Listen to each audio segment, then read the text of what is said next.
Halo saudara-saudara semua, kembali bertemu dengan saya Hendy Wijaya. Kali ini kita akan belajar tentang salah satu topik yang saya beri judul tentang perlengkapan senjata rohani. Lalu kita juga akan belajar bagaimana hubungannya ini dengan kisah salah satu seorang pertapa asketik ya dari Mesir yang bernama Makarius Agung dari Mesir. Nah, kita akan melihat dari kitab suci yang saya ambil hari ini dari Efesus pasal yang ke-6 ayat yang ke-10 hingga ayat yang ke-17. Akhirnya hendaklah kamu kuat di dalam Tuhan, di dalam kekuatan kuasa-Nya. Kenakanlah seluruh perlengkapan senjata Allah supaya kamu dapat bertahan melawan tipu muslihat iblis. Karena perjuangan kita bukanlah melawan darah dan daging, tetapi melawan pemerintah-pemerintah, melawan penguasa-penguasa, melawan kuasa-kuasa dunia yang gelap ini, melawan roh-roh jahat di udara. Sebab itu ambillah seluruh perlengkapan senjata Allah, supaya kamu dapat mengadakan perlawanan pada hari yang jahat itu, dan tetap berdiri sesudah kamu menyelesaikan segala sesuatu. Jadi, berdirilah tegap, berikat pinggangkan kebenaran, dan berbaju jirakan keadilan. Kakimu berkasutkan kerelaan untuk memberitakan Injil damai sejahtera. Dalam segala keadaan, pergunakanlah perisai iman. Sebab dengan perisai itu kamu akan dapat memadamkan semua panah api dari si jahat. Dan terimalah ketopong keselamatan dan pedang roh, yaitu firman Allah. Dengan segala doa dan permohonan, berdoalah setiap waktu di dalam roh. Dan berjaga-jagalah di dalam doamu itu dengan permohonan yang tak terputus-putusnya untuk semua orang kudus. Nah, saudara-saudara, eh, kita lihat di sini, Efesus 6 ayat 11, Rasul Paulus menuliskan, kenakanlah seluruh perlengkapan senjata Allah, supaya kamu dapat bertahan melawan tipu muslihat iblis. Rasul Paulus mendadani orang Kristen, orang percaya dengan seluruh perlengkapan senjata Allah. Jika kita membaca perikop tadi, sudah sepatutnya kita mengikuti pelajaran atau ajaran ini. Karena jika seseorang mengindahkan panggilan Allah untuk hidup kudus, maka dia akan memulai kehidupannya yang baru. Karena sebelumnya yang jatuh ke dalam dosa, di dalam kegelapan, setelah orang itu percaya, kemudian dibaptis di dalam Kristus, mengenakan Kristus, maka dia sedang memulai satu perjalanan hidup yang baru, arah yang baru, tujuan yang baru, jalan yang baru, yaitu hidup melalui kasih karunia Allah. Jika kehidupan sebelumnya dia adalah manusia alami yang mengandalkan kekuatan dirinya, mengandalkan kepandaian dan pengetahuan dirinya, kali ini adalah hidup baru yang mengandalkan kasih karunia Allah. Itulah hidup baru yang diberikan oleh Allah. Tetapi hidup baru yang diberikan oleh Allah ini harus didandani atau harus diperlengkapi dengan yang disebut sebagai senjata Allah. Artinya, kita lihat hidup baru yang kita terima dan hidup yang terus dituntun oleh kasih karunia Allah dan diperlengkapi oleh senjata Allah, ini adalah hidup di dalam semua ketekunan dalam 2 Petrus 1 ayat 5. Maka kita tidak boleh berharap untuk cepat berpuas diri. Ya, walaupun kita sudah lahir baru, tapi kita harus menjalani seluruh kehidupan yang tekun, memegang atau memakai senjata Allah tersebut melalui kekuatan kasih karunia. Ini adalah satu usaha ketekunan kita. Sehingga kita tidak boleh berharap untuk cepat berpuas diri, tapi terus berjuang. Kita yang telah meninggalkan dunia, untuk itu dunia akan mulai menekan kita. Kita yang diselamatkan dari kekuatan dan cengkraman iblis, maka iblis akan terus mengejar dan memasang jerat di hadapannya, dan akan melemparkan keluar dari jalan kebajikan dan menyeret kita kembali ke wilayah kekuasaannya. Tadi yang saya katakan, kita yang dulu di dalam kegelapan, di dalam dosa, di dalam cengkraman iblis, setelah kita pindah ke dalam hidup yang baru di dalam Kristus melalui kasih karunia Allah tadi, iblis tidak pernah mau tinggal diam. Dunia tidak akan pernah mau meninggalkan gitu saja. Oleh sebab itu, kita harus punya satu kekuatan untuk menyangkal itu semua. Itulah sebabnya Yesus mengajarkan barang siapa mau mengikut aku, dia harus menyangkal dirinya, ya. Nah, kemarin kita belajar bagaimana salah satu wujud penyangkalan diri itu adalah mengosongkan hati ini dari jerat harta, kuasa, maupun berbagai hal-hal dunia. Dan ketika dikosongkan, maka hati ini haruslah mulai mengikuti Kristus. Itulah penyangkalan diri, di mana kita tahu bahwa iblis, dunia, dosa tidak senang. Ketika kita sudah menjalani hidup baru, mereka akan terus masih menggoda kita.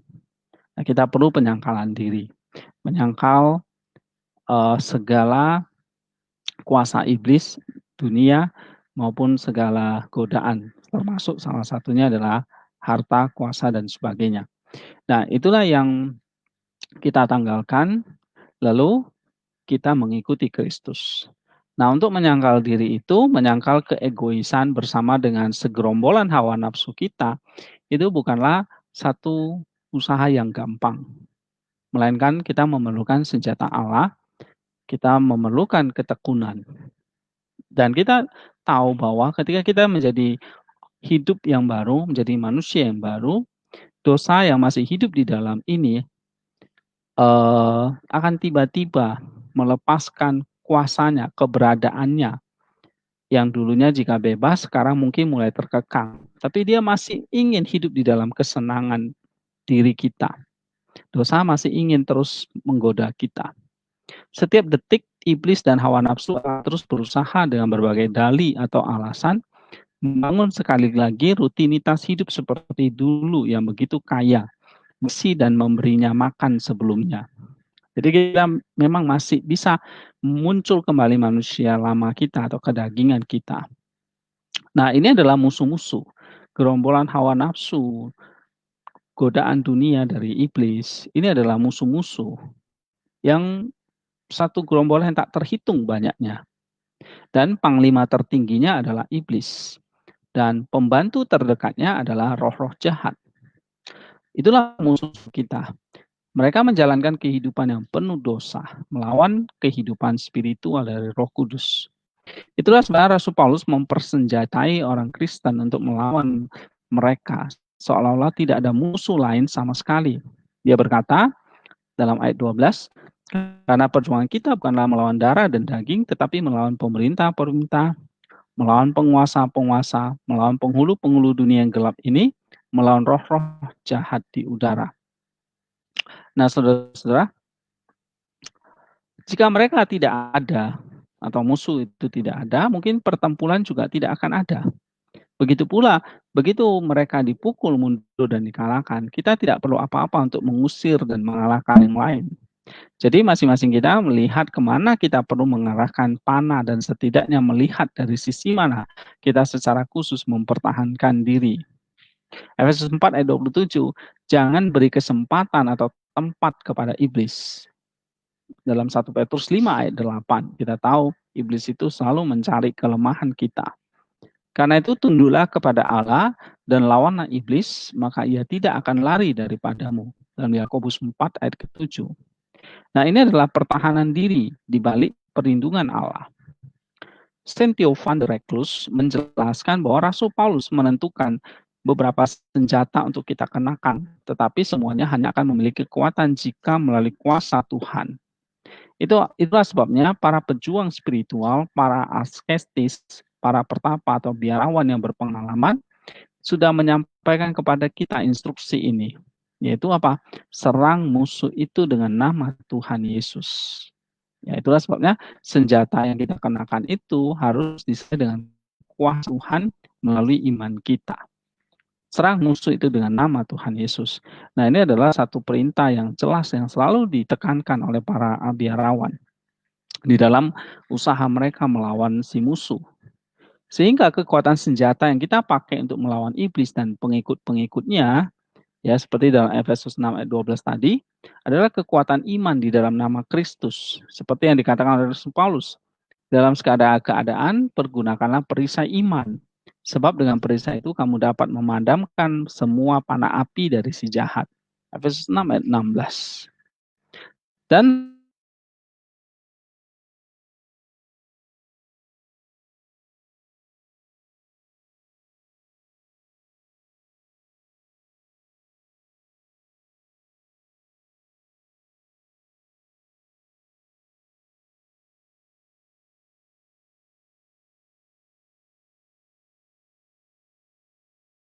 kita supaya merendahkan diri di bawah tangan Tuhan yang kuat, supaya kita ditinggikan pada waktunya. 1 Petrus 5 ayat 6. Dan nanti kita lihat akan satu tokoh yang bernama Makarius dari Mesir. Ini adalah salah satu pertapa atau askestis yang sangat humble, yang menaati seperti yang Petrus katakan ini. Sikap batin inilah harus disertai oleh nepsis atau berjaga-jaga. Seperti yang diajarkan Rasul Paulus dalam Efesus 6 ayat 18 tadi kita baca. Dan Tuhan sendiri juga berkata di Lukas 21:36, berjaga-jagalah senantiasa sambil berkekuatan untuk luput dari semua yang akan terjadi itu. Dan supaya kamu tahan berdiri di hadapan anak manusia. Lukas 21:36 atau Markus 13:33. Saya mengutip dari Maximus the Confessor, dia menjelaskan bahwa seseorang yang benar-benar mencintai Allah, maka dia akan berdoa sepenuhnya tanpa gangguan. Maksudnya berdoa dan berjaga-jaga ini. Dan dia yang berdoa sepenuhnya tanpa gangguan, mencintai Allah dengan sungguh-sungguh. Tetapi dia yang hati atau nusnya, ya esensi dari hatinya itu terpaku pada hal-hal duniawi, maka dia tidak bisa berdoa. Karena banyaknya gangguan. Dan akhirnya dia tidak bisa mencintai Allah. Dalam The Second Century on Love, poin yang pertama. Sebab itu keberjagaan batin akan melindungi senjata batin kita yang lain. Yang tadi saya katakan ada iman, kerendahan hati, doa, firman kalau kita baca dalam Efesus 6 tadi. Ya. Nah, senjata batin inilah yang harus dilindungi dengan keberjagaan batin. Sehingga kita tetap memperoleh kekuatan tadi atau energi ilahi ya, belas kasihan, rahmat, anugerah Allah itu. Untuk apa? Supaya kita bisa punya kekuatan energi ilahi dalam melawan tipu muslihat iblis. Efesus 6 ayat 11. Nepsis atau berjaga batin ini yang disertai doa dan membaca firman Allah. Ini adalah satu usaha menjaga atau melindungi nus atau hati kita dari serangan tipu muslihat iblis dalam wujud hawa nafsu. Maximus menegaskan, dia mengatakan, the effect of observing the commandment is free from patience or conceptual image of things. The effect of spiritual reading and contemplation is to detach the intellect from form and matter. It is that give rise to undistracted prayer. Jadi Maximus mengatakan bahwa doa tanpa gangguan atau doa nepsis ini adalah salah satu usaha menjaga nus untuk membebaskan nus itu dari segala hawa nafsu atau godaan-godaan iblis, conceptual image tadi. Nah, ini adalah doa tanpa gangguan atau doa tanpa henti, yaitu doa yang kita panjatkan dalam iman dan kerendahan hati berseru nama Yesus. Ini adalah Jesus Prayer atau doa Yesus, yaitu doa nepsis menjaga nus tetap murni untuk mencintai Allah, kata Saint Maximus. Whatever a man loves, he inevitably clings to, and in order not to lose it, he rejects everything that keeps him from it. So he who loves God cultivates through prayer, driving out every passion that keeps him from it. Jadi dia yang mengasihi Allah akan terus mengerjakan doa nepsis ini, supaya dia bisa mengusir atau mengalahkan segala nafsu jahat yang akan menguasai hatinya. Itu juga dengan Bapak Gereja yang lain, seperti John Climacus, dia menegaskan juga doa nepsis ini adalah memadamkan api hawa nafsu. Kemudian membebaskan diri kita dari segala hayalan, dari hati yang tidak terjaga, dari hawa nafsu, dari roh-roh jahat, kemudian dari lidah, dari segala macam fantasi. Nah, itu adalah doa nepsis. Dalam The Ladder of Divine Accents, poin ke-20, yang kelima. Kata-kata John Climacus ini sama seperti ajaran Tuhan sendiri. Dia mengatakan, hendaklah pinggamu tetap terikat, kamu tetap menyala. Dan hendaklah kamu sama seperti orang-orang yang menanti-nantikan tuannya yang pulang dari perkawinan, supaya jika ia datang dan mengetuk pintu, segera dibuka pintu baginya. Lukas 12:35-36. Doa nepsis yang menjadi senjata Allah paling ampuh melawan iblis dan godaan-godaannya. Theologian dengan tepat menyatakan bahwa seluruh jiwa harusnya memiliki satu momen yang memiliki, yaitu nus yang bersih. Yang nus yang bisa menjaga, yang memperhatikan segala macam pikiran yang akan masuk ke dalam hati kita. Dan sehingga nus yang terjaga ini akan bisa mengusir segala godaan dari iblis. Sehingga hati ini tetap bersih, tetap dibakar oleh iman, hati, dan kerendahan hati. Do not fear the conflict and do not flee from it. Where there is no struggle, there is no virtue. Jadi kita jangan takut dengan melawan hawa nafsu tadi, ya, karena dengan pergumulan dan perlawanan melawan hawa nafsu itu, maka akan timbul kebajikan atau kemenangan iman kita. Nah, ini dikatakan oleh Saint Simon the New Theologian. Jadi nus yang tetap terjaga, terlindungi dengan doa dan berjaga-jaga tadi, ini akan bisa menyaring segala macam pikiran-pikiran jahat. Sebab pikiran-pikiran jahat atau logisme inilah yang menjadi benih timbulnya hawa nafsu. Jika hawa nafsu ini dibuahi, maka menghasilkan perbuatan dosa. Oleh sebab itu, bagaimana peperangan di dalam hati ini bisa dimenangkan oleh nus dengan kekuatan doa dan nepsis yang disertai dengan iman, kerendahan hati, membaca firman, dan permohonan yang tiada hentinya, seperti bermazmur dan sebagainya. Nah, itu adalah semua senjata Allah yang harus kita pakai, dibungkusi dengan iman, kerendahan hati, dan juga nepsis tadi. Sehingga ini akan meng-watch atau melindungi nus kita dari serangan iblis dalam wujud godaan, pikiran-pikiran jahat, sehingga tidak menghasilkan hawa nafsu dan perbuatan dosa. Kemudian kita lanjutkan, tetap berdiri teguh ketika kita menggunakan seluruh senjata batin ini, yaitu iman, kerendahan hati, doa, firman Allah, dan berjaga-jaga. Inilah tujuan akhir di mana kita sudah menyelesaikan segala perjuangan ini, di mana kita didapati tetap berdiri teguh dalam Efesus 6:13. Nah, kita lihat ada kisah hidup dari Makarius Agung dari Mesir yang berhasil melewati semua perjuangan iman di dunia ini. Dia memakai perlengkapan senjata Allah, terutama kerendahan hatinya, untuk memenangkan atau memenangkan pertempuran melawan iblis di padang gurun. Dia diperingati oleh gereja setiap tanggal 19 Januari. Nah, ini adalah ikon dari Macarius the Great from Egypt. Nah, kita lihat sebentar kisah hidupnya. Saint Macarius Agung dari Mesir lahir pada awal abad keempat di desa Tinapor di Mesir. Atas keinginan orang tuanya dia menikah, tetapi segera dia diduda. Setelah dia menguburkan istrinya, Macarius berkata pada dirinya sendiri, "Jagalah Macarius dan jagalah jiwamu, sudah waktunya kamu meninggalkan kehidupan duniawimu." Lalu Tuhan mengaruniakan Macarius umur yang panjang. Tetapi sejak saat itu ingatannya akan kematian terus-menerus menghantuinya. Akhirnya mendorong dia untuk melakukan pertapaan atau asketis, doa, dan pertobatan. Dia mulai sering datang mengikuti liturgi gereja dan tenggelam di dalam suci. Tapi dia tidak meninggalkan orang tuanya yang sudah lanjut usia dan tetap memenuhi perintah Allah untuk berbakti dan menghormati orang tuanya. Nah, setelah orang tuanya meninggal, Makarius mulai berdoa dengan sungguh-sungguh supaya Tuhan bisa memberikan petunjuk atau panduan dalam perjalanan menuju keselamatan hidupnya.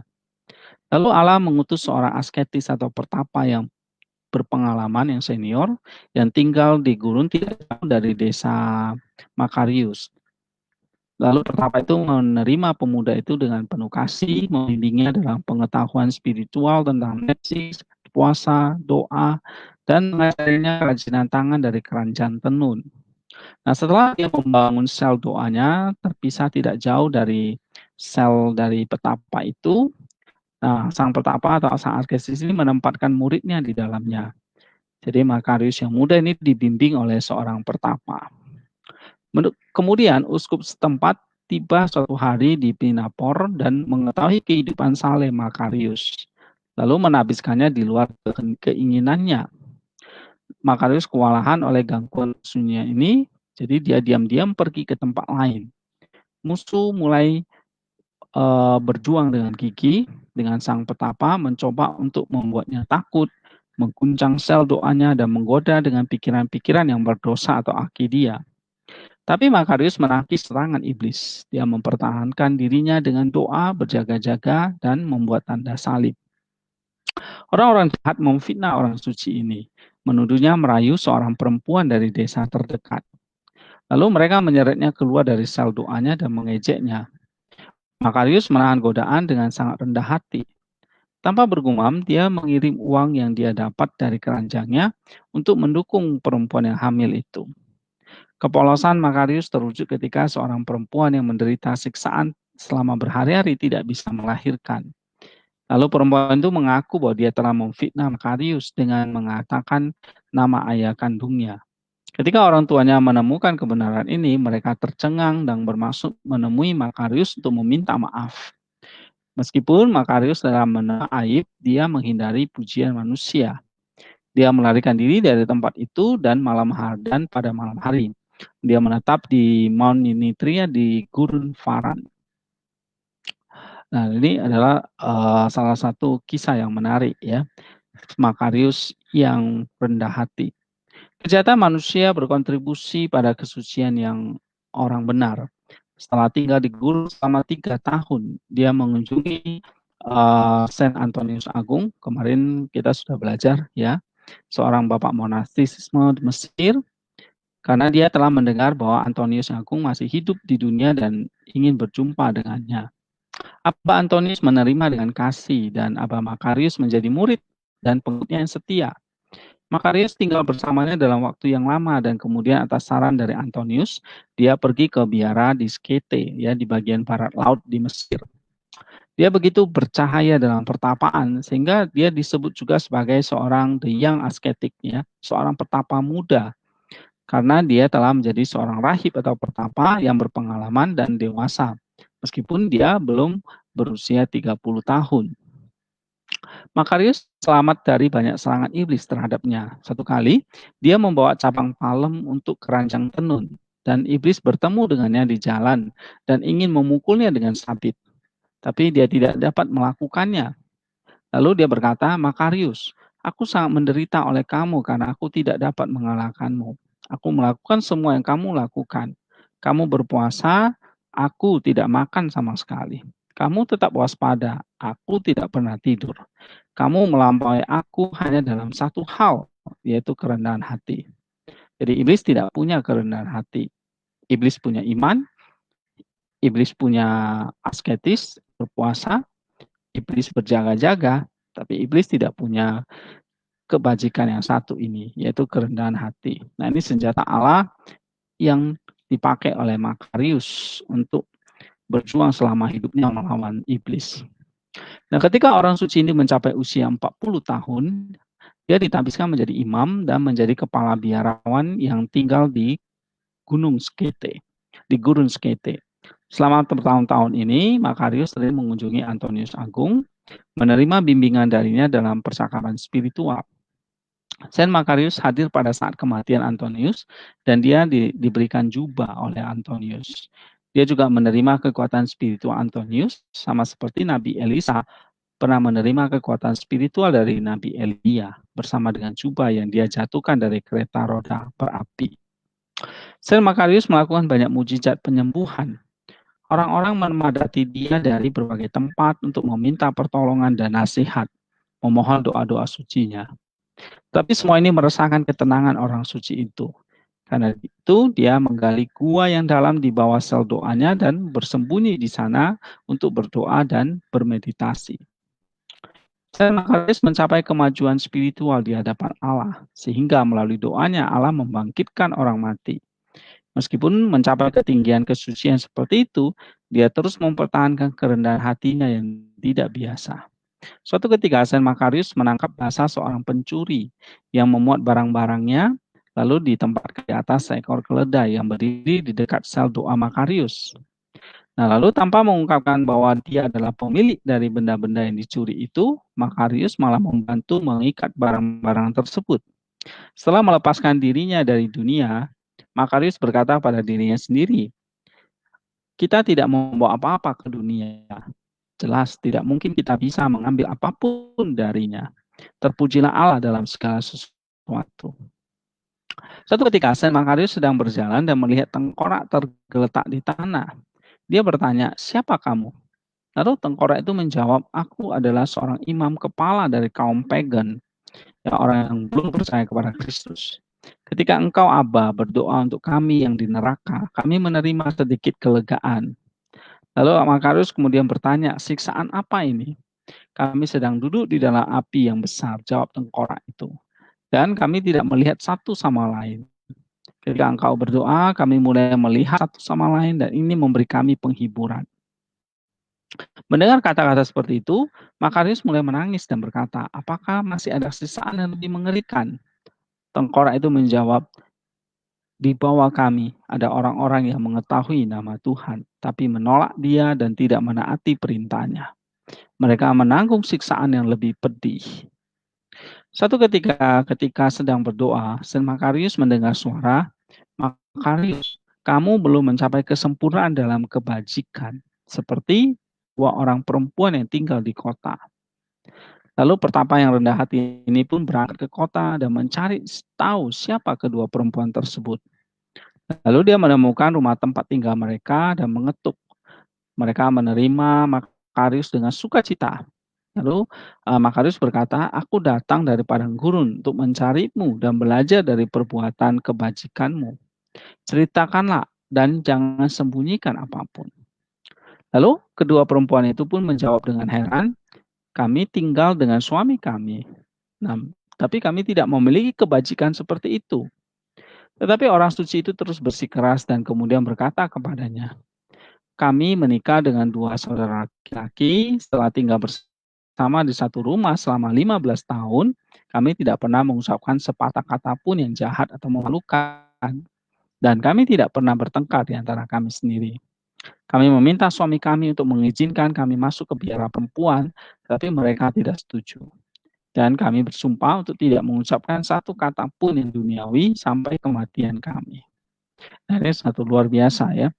Sen Makarius memuliakan Tuhan dan berkata, sebenarnya Tuhan tidak mencari perawan atau perempuan sudah menikah, dan bukan biarawan atau pertapa maupun umat awam, tetapi menghargai kehendak bebas siapa saja, menerimanya segala perbuatan itu sendiri.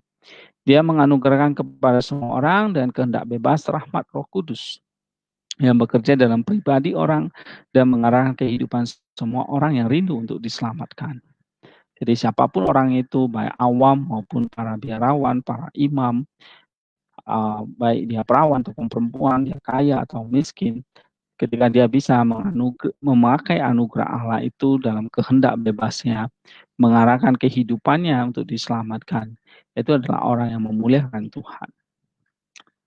Kita lihat salah satu kutipan yang baik dari Antonius dikatakan, it is good for the man to have knowledge, it is good for him to have faith, but it is best for him to have both. Kita harus punya iman dan pengetahuan. Ini kata Makarius. Selama tahun-tahun pemerintahan Kaisar Valen tahun 364 sampai 378, Kaisar Valen ini adalah yang menganut ajaran Arius atau Arianisme.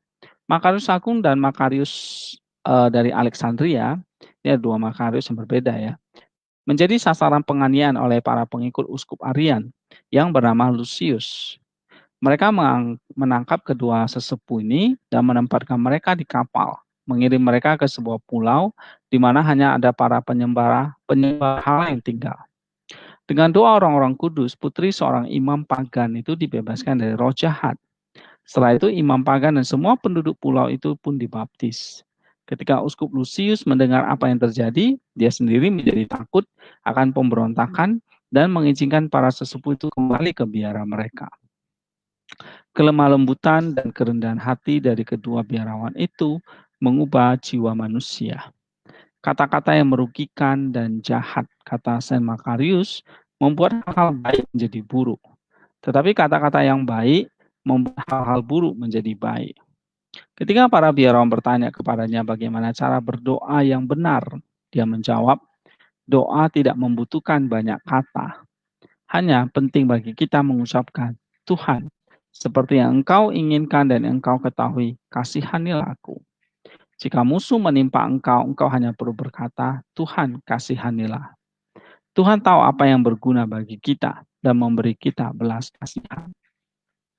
Ketika para biarawan bertanya bagaimana seorang biarawan harus bertingkah laku, Makarius pun menjawab, maafkan aku belum menjadi biarawan, tetapi aku telah melihat biarawan. Aku bertanya kepada mereka apa yang harus saya lakukan untuk menjadi seorang biarawan. Lalu mereka menjawab aku, jika seseorang tidak menarik diri dari segala sesuatu yang ada di dunia ini, tidak mungkin dia bisa menjadi seorang biarawan. Kemudian aku berkata, aku lemah dan tidak dapat menjadi seperti engkau. Para biarawan menjawab, jika engkau tidak dapat meninggalkan hal-hal duniawi seperti yang kami miliki, pergilah ke sel doamu dan tangisilah dosa-dosamu. Saint Macarius memberikan nasihat kepada seorang pemuda yang ingin menjadi seorang biarawan. Dia katakan, bebaskanlah dirimu dari orang lain dan kamu akan diselamatkan. Tapi pemuda itu bertanya lagi, apa artinya membebaskan diri dari orang-orang? Maka Yesus pun menjawab, duduklah di dalam sel doamu dan bertobatlah dari dosa-dosamu. Nah, itulah artinya kita membebaskan diri dari orang lain. Itulah artinya kita diselamatkan. Saint Macarius mengirim pemuda itu ke kuburan untuk menegur dan memuji orang mati. Lalu dia bertanya apa yang mereka katakan padanya. Pemuda itu menjawab, mereka diam baik untuk pujian maupun celaan. Jika Anda ingin diselamatkan, jadilah seperti atau menjadi sombong saat dipuji. Dan selanjutnya, jika fitnah itu seperti pujian bagimu, kemiskinan seperti kekayaan, ketidakcukupan atau kekurangan seperti kelimpahan, maka kamu tidak akan binasa. Doa Makarius menyelamatkan banyak orang dari bahaya dan melindungi mereka dari banyak godaan. Kebajikannya begitu besar sehingga mereka berkata tentang dia. Sama seperti Allah melihat seluruh dunia, tetapi tidak menghukum orang berdosa. Begitu juga Abba Makarius menutupi kelemahan sesamanya, yang sepertinya dia lihat tanpa melihat dan mendengar, tapi tidak mendengar. Biarawan itu hidup sampai usia 90 tahun. Sesaat sebelum kematiannya, Antonius dan Pachomius menampakkan diri kepadanya, membawa pesan sukacita tentang kehidupan kekal yang akan dia terima pada 9 hari ke depan. Jadi dia diberitahu bahwa dia akan meninggal pada 9 hari ke depan. Lalu dia memberitahu murid-muridnya agar menjaga aturan tradisi monastik dan tradisi dari gereja. Dia memberkati mereka sambil berkata, ke dalam tanganmu ya Allah, aku menyerahkan rohku. Saint Macarius menghabiskan 60 tahun di padang gurun, mati raga bagi hawa nafsu dunia. Dia menghabiskan sebagian besar waktunya dalam percakapan dengan Allah, seringkali dalam keadaan terangkat secara spiritual. Tetapi dia tidak pernah berhenti berdoa, menangis, bertobat, dan bekerja. Tulisan teologis yang mendalami dari orang suci itu didasarkan pada pengalaman pribadinya. Misalnya ada buku berjudul 50 homili spiritual dan 7 risalah pertapa bertahan sebagai warisan berharga dari kebijaksanaan spiritualnya. Lalu ada beberapa doa gubahan dari Makarius yang digunakan oleh gereja seperti doa sebelum tidur dan juga dalam doa pagi.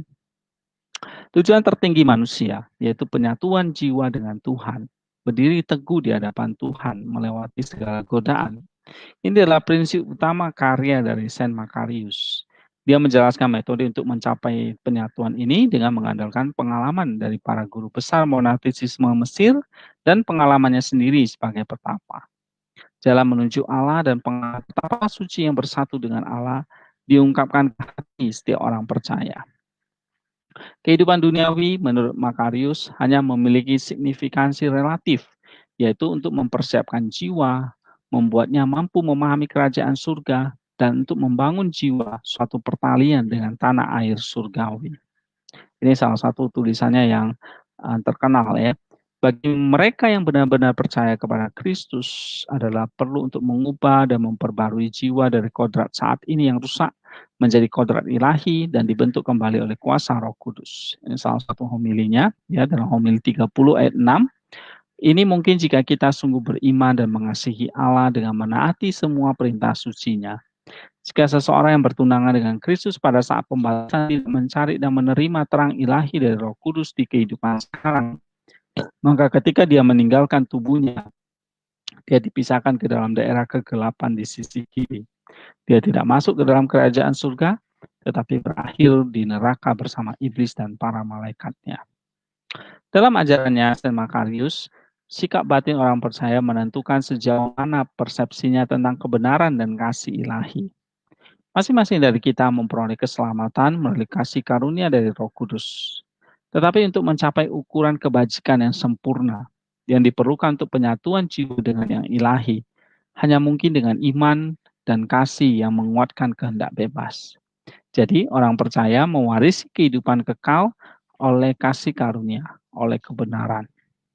Keselamatan adalah karya ilahi dan juga manusia, dan kita mencapai kesempurnaan spiritual ini tidak hanya dengan kekuatan atau rahmat ilahi, tapi juga dengan menyelesaikan pekerjaan yang tepat.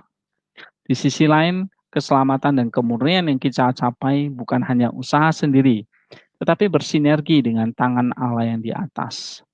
Partisipasi manusia menentukan kondisi jiwanya yang sebenarnya, sehingga mendorongnya untuk berbuat baik atau jahat.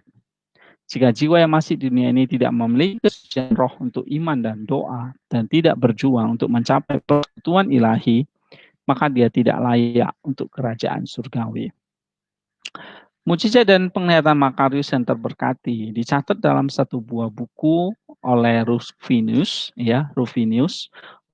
dan biografinya juga disusun oleh Saint Serapion, uskup dari Tumuntis, Mesir Hilir, salah satu bapak gereja yang terkenal di abad keempat.